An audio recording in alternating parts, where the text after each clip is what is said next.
బంగారం ధర సార్ 1,00,000 రూపాయలకి చేరువైంది 10 గ్రాములు. So Trump tariff war start అయిన తర్వాత బంగారం ధర తగ్గుతుంది అని చెప్పి అందరూ అనుకున్నారు. మనం కూడా ఆల్రెడీ మాట్లాడాం ఒకసారి 56,000కు చేరుతుందా 10 గ్రాముల బంగారం ధర అని చెప్పి. కానీ ఇప్పుడు 1,00,000కు చేరుకుంది సార్. భవిష్యత్తులో 1.25 lakhs వరకు చేరుకోవచ్చు 10 గ్రాముల ధర అని చెప్పేసి ఒక అంచనా కూడా వస్తున్న పరిస్థితి. ఎందుకు సార్ బంగారం ఇంత అడ్డు అదుపు లేకుండా ధర పెరుగుతుంది? ఫస్ట్ తగ్గుతుందని మనమేం అనుకోలేదు, అందరూ అనుకోలేదు, అది కూడా రాంగ్. కొంతమంది ఆ రోజు కూడా మీరు ఆ వీడియో చూడండి కావాలంటే.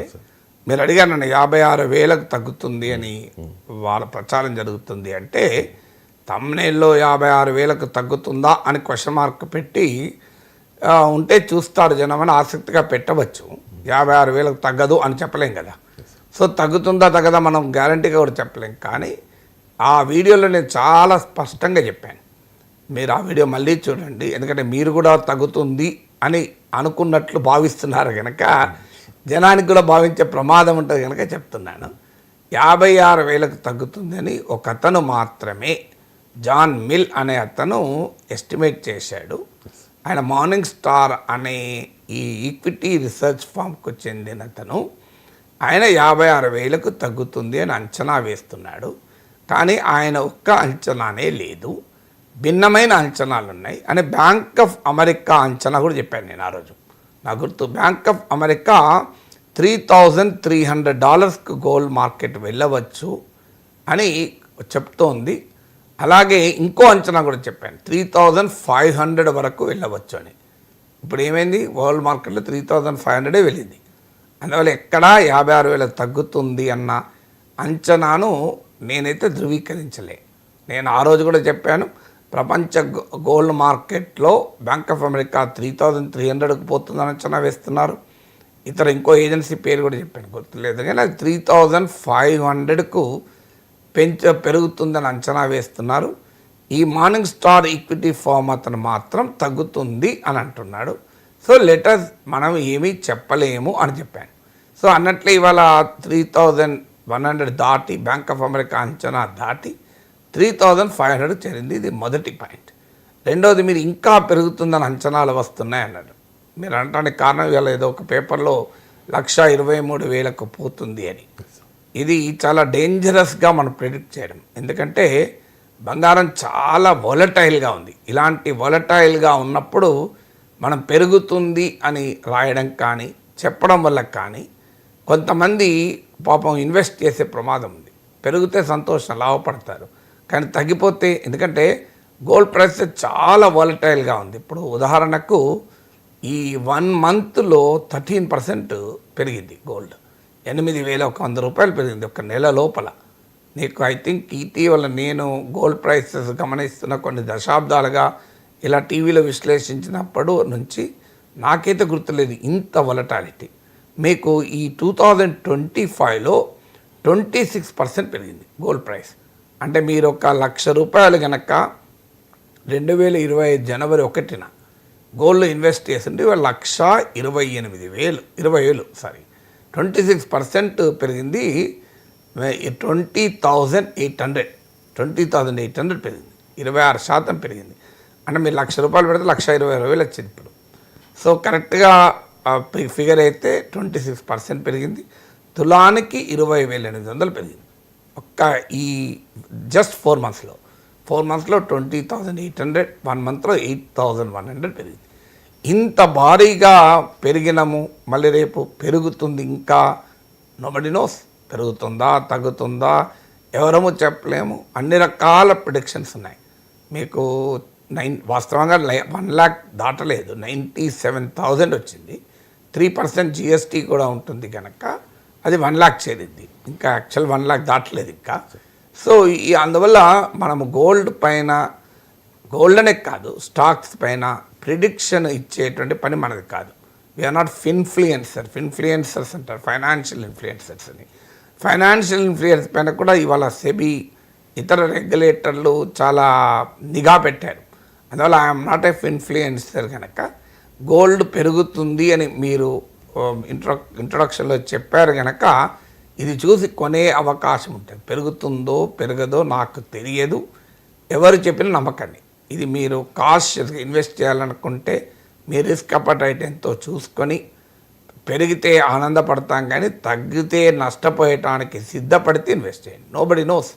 ఎందుకంటే గోల్డ్ ప్రైసెస్ అనేది కొన్ని ఇంటర్నేషనల్ ఫోర్సెస్ పైన ఆధారపడి ఉంటుంది. It's not based on demand and supply. ఇప్పుడు ఉదాహరణకు పండుగలు వచ్చినప్పుడు పాల ధర పెరుగుతుంది, నెయ్యి ధర పెరుగుతుంది. ఎందుకంటే పండుగల రోజు పాలు నెయ్యి ఎక్కువ కొంటాం కనుక. ఇదేంటంటే simple principal of economics. Demand and supply వల్ల పెరగడము తగ్గడము జరుగుతుంది. పెళ్ళిళ్ళ సీజన్లో గోల్డ్ కాస్త పెరుగుతుంది. ఎందుకంటే పెళ్ళిళ్ళ సీజన్లో గోల్డ్ అండ్ సిల్వర్ కొనేవారు పెరుగుతారు. కానీ gold prices are not determined by demand and supply alone. అంటే డిమాండ్ సింపుల్ ఎకనామిక్ ప్రిన్సిపల్లో ఉండే డిమాండ్ సప్లై పైన ఆధారపడదు. ఇంటర్నేషనల్ ఫోర్సెస్ దీనిపైన ఆధారపడుతుంది. ఇప్పుడు ఇవాళ గోల్డ్ ప్రైస్ ఇంత భారీగా పెరగటానికి కారణం ఏంటి అంటే, మొదటిది geopolitical and geoeconomic tensions అంటారు. అంటే భౌగోళిక ఆర్థిక ఉద్రిక్తతలు. ఇవాళ ఈ ట్రంప్ సృష్టిస్తున్న బీభత్సము, స్టాక్ మార్కెట్లు కుదేలవుతున్నాయి, మీకు బాండ్ మార్కెట్ తలకిందులవుతుంది, డాలర్ పడిపోతుంది, అసలు వరల్డ్ ఎకానమీ గ్రోత్ రేట్ పడిపోతుంది అని IMF లాంటివి హెచ్చరించాయి. అలాగే World Trade Organization WTO global trade 1 or 2% తగ్గిపోతుంది అని హెచ్చరించాయి. అందువల్ల ఈ ప్రపంచవ్యాప్తంగా ఎకానమీ చాలా తలకిందులవుతున్న సమయంలో మనం ఉన్నాం. సో అందువల్ల ఈ geopolitical geoeconomic pressures వల్ల గోల్డ్ ఎప్పుడు కూడా పెరుగుతుంది. కారణం ఏంటంటే gold is considered as safe haven. ఎందుకు సేఫ్ హ్యావెన్ అంటే మీరు హిస్టరీ ఆఫ్ గోల్డ్ తీయండి. గోల్డ్ ఒక లాంగ్ టర్మ్లో, షార్ట్ టర్మ్లో కొద్దిగా అటు ఇటు అయినా లాంగ్ టర్మ్లో గోల్డ్ ప్రైస్ పెరుగుతూనే ఉంటుంది తప్ప 10 ఏళ్ళు 15 ఏళ్ళ లాంగ్ టర్మ్ పీరియడ్లో మీకు తగ్గడం అంటూ ఉండదు. సో ఇంతవరకు ఏ మెటల్ కూడా ఈ రకమైన పర్ఫార్మెన్స్ హిస్టరీలో చూపెట్టలే. దీనికి ఉన్న ఇంకో క్యారెక్టర్ ఏంటంటే ఇది లిక్విడ్. అంటే నీకు ఎప్పుడంటే అప్పుడు దీన్ని డబ్బుగా మార్చుకోవచ్చు. నీ చేతిలో బంగారం ఉంది అంటే అర్జెంటుగా డబ్బు కావాలంటే మారిపోతుంది. తర్వాత చైనా లాంటి, ఇండియా లాంటి దేశాల్లో గోల్డ్కున్న రిలీజియస్ కల్చరల్ డిమాండ్ మన లాంటి దేశాల్లో ఇన్వెస్ట్మెంట్గా కూడా సెంట్రల్ బ్యాంకులు, అంటే ప్రపంచవ్యాప్తంగా ఉన్న ప్రభుత్వాలు, ప్రపంచవ్యాప్తంగా ఉన్న బడా కార్పొరేట్లు వాళ్ళకున్న మిగులును గోల్డ్ రూపంలో దాచుకుంటారు. One of the source of foreign exchange రిజర్వ్స్లో గోల్డ్ ఒక ముఖ్యమైనది. కారణం ఏంటంటే gold is considered a safe haven. అంటే సంక్షోభం ఉన్న సమయంలో సురక్షితమైన పెట్టుబడిగా దీన్ని భావిస్తారు.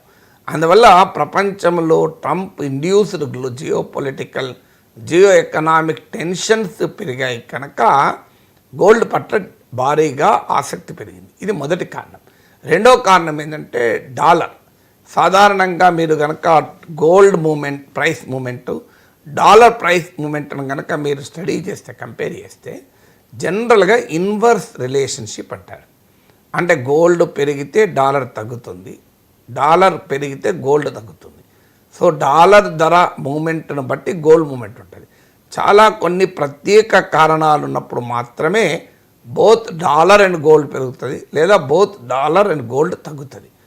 ఎక్కువ సందర్భాల్లో, అన్ని సందర్భాల్లో నేను చెప్పను, కానీ ఎక్కువ సందర్భాల్లో డాలర్ ప్రైస్ పెరిగితే గోల్డ్ ప్రైస్ స్థిరంగానైనా ఉంటుంది, తగ్గనైనా తగ్గుతుంది. డాలర్ పడిపోతే గోల్డ్ ప్రైస్ పెరుగుతుంది. ఇప్పుడు ఏంటంటే ట్రంప్ ఈ సృష్టిస్తున్న టారిఫ్ బీభత్సం వల్ల డాలర్ ప్రైస్ పడిపోతుంది, బాగా పడిపోతుంది, మామూలుగా పడిపోవడం లేదు. ఇప్పుడు మీకు ఉదాహరణకు లాస్ట్ 1 monthలో డాలర్ ఇండెక్స్ అంటారు. అంటే డాలర్ను 6 దేశాల కరెన్సీలతో కంపేర్ చేస్తారు. బాస్కెట్ ఆఫ్ కరెన్సీస్ అంటారు. ఒకటి యూరో, 2 మీకు చైనీస్ యువాన్, ఇలా స్విస్ ఫ్రాంక్, ఇలా 6 కరెన్సీస్. మీరు డాలర్ ఇండెక్స్ అంటారు దీన్ని. 6 కరెన్సీలతో కంపేర్ చేస్తారు. సో ఈ కంపారిజను 98కి పడిపోయింది ఫస్ట్ టైం. కొన్ని గత కపుల్ ఆఫ్ ఇయర్స్లో ఇదే ఫస్ట్ టైం ఇంత తక్కువ పడిపోవడం. నిన్న కూడా మండే రోజు కూడా 1.13% పడిపోయింది డాలర్ ఇండెక్స్. గోల్డ్ ప్రైస్ ఒక 2% పెరిగింది. సో 1700 పెరిగింది తులానికి మండే ఒక్కరోజే.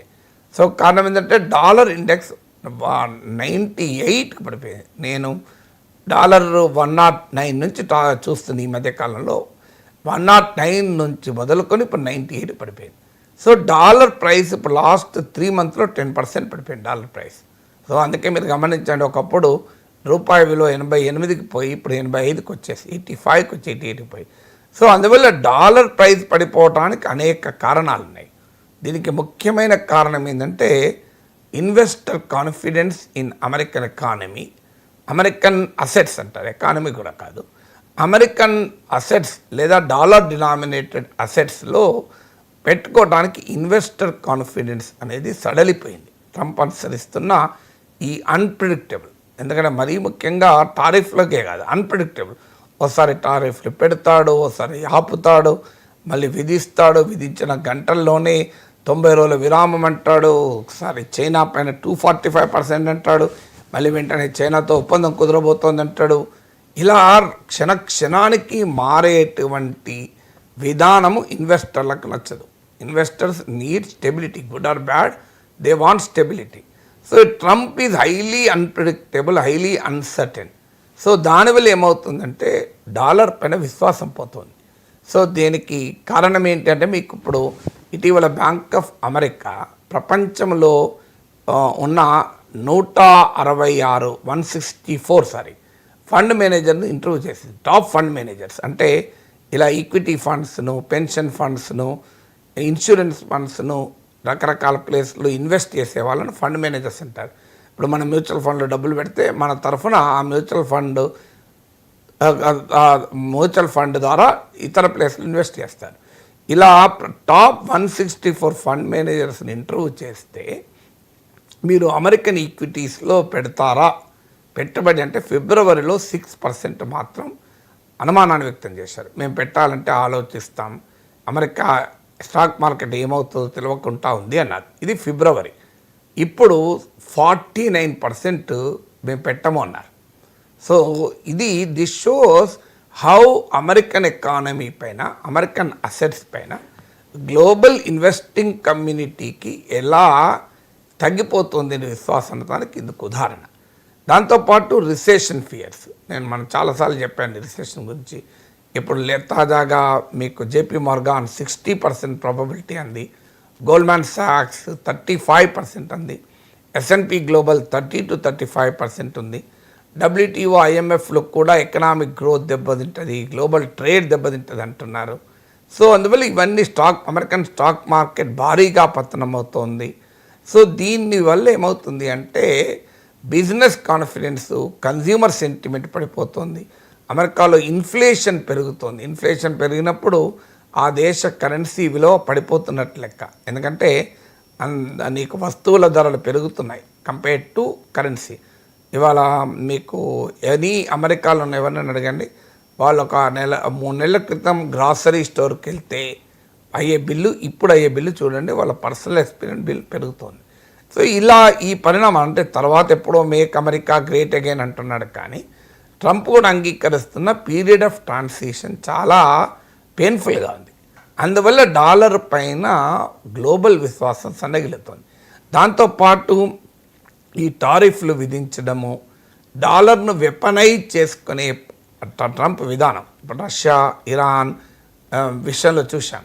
అంటే వారిపైన శాంక్షన్స్ విధించాలనుకున్నప్పుడు అమెరికా చేస్తున్న మొదటి పని ఏంటంటే వాళ్లకు డాలర్లు అందుబాటులో లేకుండా చేస్తోంది. దాంతోపాటు వాళ్ళ దగ్గరున్న డాలర్లను వాడకుండా చేస్తుంది. ఇప్పుడు డాలర్లు వాడాలి అంటే, డాలర్లు తీసుకోవాలన్నా, డాలర్లు ఇవ్వాలన్నా పేమెంట్స్, ఇప్పుడు మనం డబ్బులు పంపాలంటే గూగుల్ పే, ఫోన్పే, యూపీఐ ఎట్లా వాడతామో ఈ ఇంటర్నేషనల్ సెటిల్మెంట్కు స్విఫ్ట్ అనే వ్యవస్థ ఉంది. Society for world wide inter bank financial telecommunications అంటారు, SWIFT, society for world wide inter bank financial telecommunication. ఈ వ్యవస్థ పైన అమెరికా ఆధిపత్యం ఉంటుంది. అందుకే మీకు రష్యా పైన శాంక్షన్స్ విధించడంతోనే రష్యాను స్విఫ్ట్ నుంచి సస్పెండ్ చేశారు. దాంతో రష్యా తన దగ్గరున్న డాలర్లను వాడుకోలేని పరిస్థితి. ఇలా ప్రపంచంలో డాలర్ను ఒక వెపన్గా తన అమెరికన్ ఎకానమిక్ స్ట్రెంగ్త్ను ఒక వెపన్గా ట్రంప్ ఎప్పుడైతే వాడడం మొదలుపెట్టాడో ప్రపంచ దేశాలకు ఒక అనుమానం మొదలైంది. ఇవాళ ట్రంప్ గెలిచాడు, రేపు గెలవడన్న గ్యారెంటీ ఏంటి? మనం మన డబ్బులు తీసుకెళ్ళి అమెరికన్ ఎకానమీలో పెడితే రేపు ట్రంప్ లాంటోడు వచ్చి అవి ఇవ్వనంటే ఎట్లా, మాకు డాలర్లే అందుబాటులో ఇవ్వనంటే ఎట్లా? ఈ భయం వల్ల ఏమవుతుందంటే గ్లోబల్ రిజర్వ్ కరెన్సీగా డాలర్కు ఉన్నటువంటి ప్రైమ్ ప్లేస్ దెబ్బతింటుంది. ఇలా ప్రపంచంలో ఎవరికి డబ్బున్నా, అది వ్యక్తులకు కాకపోయినా మళ్ళాంటి వాళ్ళకి డబ్బులు ఉంటే పెట్టలేం, కానీ గ్లోబల్ కార్పొరేట్స్ కావచ్చు లేదా ప్రభుత్వాలు కావచ్చు, తమ దగ్గర డబ్బులు ఉంటే హయ్యెస్ట్గా డాలర్లో పెట్టుకుంటారు. సో ఎందుకు పెట్టుకుంటారంటే దానికి ఆ విశ్వాసం, అమెరికా లాంటి ఒక బలమైన ఆర్థిక వ్యవస్థ, బలమైన మిలిటరీ శక్తి, బలమైన innovation, science and technology innovation ఉన్న కంట్రీ కనుక అక్కడ పెడితే ప్రమాదం లేదు అని. ఇప్పుడు మీకు ఇంట్లో నగలు ఉంటాయి, బంగారు నగలు, మీరు పెళ్ళికి ఊరెళ్తున్నారు, మీరు ఒక అపార్ట్మెంట్లో లేదు ఇండిపెండెంట్ హౌస్లో ఉన్నారు. ఏం చేస్తారు మీరు? ఏమో దొంగలు పడతారేమో, ఎందుకైనా మంచిది అని తీసుకెళ్ళి ఒక మిత్రుని ఇంట్లో పెడతారు. ఎలాంటి మిత్రుని ఇంట్లో పెడతారు? చాలా బిజినెస్ లాస్ అయ్యి క్రైసిస్లో ఉండి ఇబ్బందుల్లో ఉన్న ఇంట్లో పెడతారా? అది ఎంత క్లోజ్ ఉన్న పెట్టారు, సొంత బామ్మర్దన పెట్టరు. ఎక్కడ పెడతారు? తీసుకెళ్ళి కాస్త సేఫ్, ఇక గ్యారంటీ ఇతని దగ్గర ఉంటే ప్రమాదం ఉండదు అనే చోట పెడతారు. ప్రపంచవ్యాప్తంగా కూడా గ్లోబల్ సర్ప్లస్ అదే రకంగా ప్రవర్తిస్తుంది. ఎవరి దగ్గర పెడుతుంది? ఎవరి దగ్గర అయితే ఎక్కడైతే పెడితే సేఫ్ ఉంటుందో అక్కడ పెడుతుంది. సాధారణంగా డాలర్ను సేఫ్గా భావిస్తారు, ఎందుకంటే dollar is a global demand. మీరు ఇలా డాలర్ పట్టుకొని ఆఫ్రికా ఇల్లు నీకు సరుకులు కొనవచ్చు, అమెరికా ఇల్లు సరుకులు కొనవచ్చు, రష్యా ఇల్లు కొనవచ్చు, శ్రీలంక ఇల్లు కొనవచ్చు. అందువల్ల డాలర్కు ఉండేటువంటి ఆ గ్లోబల్ రిజర్వ్ కరెన్సీగా, ప్రీమియర్ ఫారిన్ ఎక్స్చేంజ్గా డాలర్కు ఉన్న ప్రైమ్ పొజిషన్. ట్రంప్ ఏం చేశాడంటే దాని పట్ల విశ్వాసాన్ని సడలింపజేశాడు. అందుకే మీకు బ్రిక్స్ సమావేశంలో రష్యా ప్రతిపాదించింది బ్రిక్స్ కరెన్సీ అని. భారతదేశం కూడా తన రూపాయిని ఇంటర్నేషనలైజ్ చేయాలని ప్రయత్నం చేస్తోంది. చైనా వాళ్ళైతే తన కరెన్సీని డాలర్కు ప్రత్యామ్నాయంగా డెవలప్ చేయాలని చైనా ఆలోచిస్తోంది. ఈ పరిణామాలన్నీ జరుగుతున్నప్పుడు డాలర్ పైన కాన్ఫిడెన్స్ దెబ్బతింటుంది. డాలర్ పైన కాన్ఫిడెన్స్ దెబ్బతినడం వల్ల డాలర్ వాల్యూ పడిపోతుంది. నేను ఇంతకుముందు చెప్పిన లెక్కలు లాస్ట్ 1 మంత్లో 6% డాలర్ వాల్యూ పడిపోయింది, లాస్ట్ 3 మంత్లో 10% పడిపోయింది. సో డాలర్ వాల్యూ ఇంత స్టీప్గా పడిపోవడం చాలా అరుదు. దానివల్ల ఏమవుతుందంటే మరి డాలర్లో పెట్టలేము, మరి ఎక్కడ పెట్టాలి? సో ఆటోమేటిక్గా ఎక్కడ పెడతారు? ఇప్పుడు మీ దగ్గర నగలు ఉంటే ఊరెళ్తే ఏం చేస్తారు? సాధారణంగా టైం ఉంటే పెద్ద నగలైతే వెళ్ళి బ్యాంక్కి వెళ్ళి లాకర్లో పెట్టుకుంటారు. సో ఈవెన్ ఫ్రెండ్స్ ఇన్లో రిలేటివ్స్ ఇన్లో కూడా పెట్టరు. బ్యాంక్కి వెళ్ళే లాకర్కి వెళ్ళే సమయం లేదు, అంత పెద్ద నగలు కాదు, చిన్న చిన్నవి. అప్పుడు ఏం చేస్తారు? సెకండ్ ఆప్షన్గా సేఫ్, ఎవరైతే మన బంధువో ఫ్రెండో ఎకనామికల్గా స్టేబుల్ ఉండి చాలా వాళ్ళ దగ్గర పెడితే ఎలాంటి ప్రమాదము లేదు అనుకున్న వాళ్ళు ఇంట్లో పెడతారు. ఇది కూడా అంతే. డాలర్లో గ్లోబల్ సర్ప్లస్ పెట్టలేని పరిస్థితి ఉంటే, ట్రంప్ లాంటి ఆ డాలర్ని ఏం చేస్తారో తెలియని పరిస్థితి ఉంటే ఏం చేస్తారు? ఇంకొక సోర్స్ ఏంటి? గోల్డ్. ఇంకో వేరే సోర్స్ లేదు. మీరు ఊహించండి, ప్రభుత్వాలకు కావచ్చు, బడా కార్పొరేట్లకు కావచ్చు, మిగులు ఉంటే, సర్ప్లస్ ఉంటే ఏం చేయాలి వాళ్ళు? సో వాళ్ళు ఆటోమేటిక్గా డాలర్ కాకపోతే నెక్స్ట్ గ్లోబల్లీ ట్రాన్సాక్టెడ్ వాల్యూ ఉన్న ఏంటి? గోల్డే. మీరు జపనీస్ యెన్లోనో చైనీస్ యువాన్లోనో పెట్టారనుకోండి, యువాన్లు పట్టుకొని నువ్వు అమెరికాకు పోతే చైనా కదా అని ఎవడినాడు, యెన్ను పట్టుకొని మీరు యూరోప్కి వెళ్తే జపాన్ కదా అని ఎవడినాడు. అందువల్ల అల్టిమేట్గా డాలర్ రూపంలో కాకపోతే గోల్డ్ రూపంలో పెడతారు. అందువల్ల డాలర్ వాల్యూ ప్రైస్కు గోల్డ్ ప్రైస్కు మధ్య ఆ ఇన్వర్స్ రిలేషన్షిప్ ఉంటుంది. డాలర్ తగ్గిపోయినప్పుడల్లా గోల్డ్ పెరుగుతుంది. ఇప్పుడు డాలర్ బాగా తగ్గుతుంది కనుక గోల్డ్ ప్రైస్ పెరుగుతుంది. రేపు మళ్ళీ మేక్ అమెరికా గ్రేట్ అగైన్ నిజంగానే అయిందనుకో, అప్పుడు డాలర్ డిమాండ్ పెరుగుతుంది, అప్పుడు గోల్డ్ ప్రైస్ తగ్గుతుంది. కొన్ని ప్రత్యేక సందర్భాలు, అంటే జియో పొలిటికల్ టెన్షన్స్ అంటారు, అంటే పెద్ద ఎత్తున వారు, అన్సర్టనిటీ, పాండమిక్లు ఇలాంటివి వచ్చినప్పుడు ఏమవుతాయంటే డాలర్కైనా గోల్డ్కైనా ఉన్న ఏకైక కామన్ క్యారెక్టర్ ఏంటి? Safe haven. అంటే డాలర్లో పెట్టుకున్న గోల్డ్లో పెట్టుకున్న సురక్షితము. అప్పుడు ఏమవుతుంది? ఇలాంటి geopolitical crisis, geoeconomic crisis, సంచలిలో ఒకసారి వచ్చే పాండమిక్లు వచ్చినప్పుడు ఈ 2 రకాల సేఫ్ హ్యావెన్స్లో పెడతారు. అంటే మీ దగ్గర ఎక్కువ నగలు ఉన్నాయనుకోండి, కొన్ని లాకర్లో పెడతారు, కొన్ని తెలిసిన వాళ్ళు ఇంట్లో పెడతారు కదా, ఇది కూడా అంతే. డాలర్లో పెడతారు, గోల్డ్ పెడతారు, అప్పుడు మాత్రమే డాలర్ వాల్యూ గోల్డ్ వాల్యూ రెండూ పెరుగుతాయి. సాధారణంగా రెండూ పెరగవు, ఇన్వర్స్ రిలేషన్షిప్ ఉంటుంది. ఇప్పుడున్న ట్రెండ్ ఏంటంటే డాలర్ వాల్యూ పతనం అవుతుంది కనుక గోల్డ్ వాల్యూ గణనీయంగా పెరుగుతుంది. సో ఇవన్నీ కూడా nothing to do with our demand and supply. మన గోల్డ్ షాప్లో హైదరాబాద్లో ఉన్న బంగారం దుకాణాలు వెళ్ళి బంగారం కొన వాళ్ళతో ఎలాంటి సంబంధము లేదు. సో అందువల్ల this is a big challenge. So అందువల్ల గోల్డ్ ప్రైసెస్ ఎవరము స్పెక్యులేట్ చేయలేం. It's a personal choice. మీ రిస్క్ అపటైట్ ఎంత, మీకుండేటువంటి అంచనాలను బట్టి you take a call. I'm not predicting anything. పేపర్లో వచ్చినా నేనేమీ ప్రిడిక్ట్ చేయడం లేదు. I can only analyse. Gold price పెరిగితే ఎందుకు పెరిగిందో అనలైజ్ చేస్తాను, తగ్గితే ఎందుకు తగ్గిందో అనలైజ్ చేస్తాను. కానీ పెరుగుతుంది అని లేదా తగ్గుతుంది అని చెప్పగలిగే సామర్థ్యం నాకు లేదు. ఇక